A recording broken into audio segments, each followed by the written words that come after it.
Hey there everybody, it's your favorite entrepreneur, Jeff Epps, and today we're talking about robotics and student achievement. So, how does this help students in the classroom? Well, this is what we do know.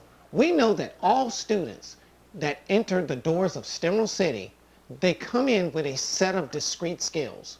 Well, what are discrete skills? Well, discrete skills are skills that generally have a beginning and an end. For example, throwing a football, shooting a basketball, drawing, playing an instrument. Okay? These are all discrete skills. Listening to music. And these discrete skills develop with us over time and we become good at them. Well, the great thing is that these discrete skills can then be matched to one of the three core disciplines of robotics. For example, students who play an instrument make excellent coders. Here's why.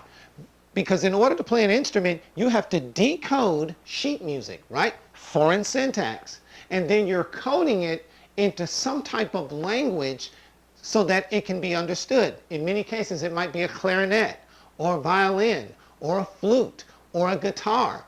But it's the skill set, the ability to be able to decode and code. That's the discrete skill that students bring into the classrooms with them and makes them such good readers and writers. So my point is this: you show me a student who plays an instrument, I'll show you a student who can code, and I can also show you a student that's very good at reading comprehension. Now, let's talk about 3D modeling. Well, students generally who are athletes do well at 3D modeling.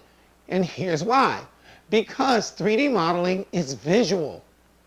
It's hands-on.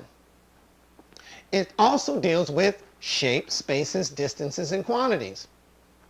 All right, so let's take, for example, that student that's been playing basketball. And let's say they've played basketball since 8 years old, since they were 8 years old, right? And now they are 15 years old. So for 7 years, this student has learned how they basically mastered spatial awareness, because when they have the basketball and they're moving up the court, they're looking at who's behind. They have to be aware of who's behind them, who's beside them, who's in front of them, where they are in 3D space, where their teammates are in 3D space, where the defense is in 3D space, all moving at a fast rate of speed. That's spatial awareness. That is, and that's what 3D modeling is as well, because it deals with the three dimensions: length, width, and height. Okay, so for that student that's been playing basketball for years, let's say that student was 8 years old when they started, they're now 13 years old. So they've been playing basketball and mastering the skill of spatial awareness and spatial thinking for 5 years. Now, this comes into play, and it's important because when that student is being coached and that coach has to explain something to that student, they generally use X's and O's and arrows. Or if they want them to demonstrate a specific concept, they have them walk through the concept. And that's visual, that's hands-on, that's tangible, right? That makes the learning tangible. And so for any student who's an athlete, I can tell you right now that they will flourish with 3D modeling. I can tell you that they are visual learners, and they have to be able to touch it and interact with it in order to understand it. With electronics, it's all about using some type of processor to distribute electricity to either a motor or a sensor or an LED light.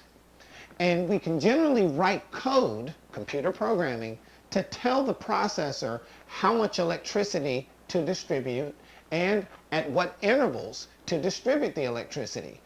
The other great thing about electronics is that it also teaches students to troubleshoot, because you can make all of these physical connections and then write a block of code and then execute it and nothing happens. So what do? How do you go back and look at your steps and retrace your steps to ensure that you have everything connected properly?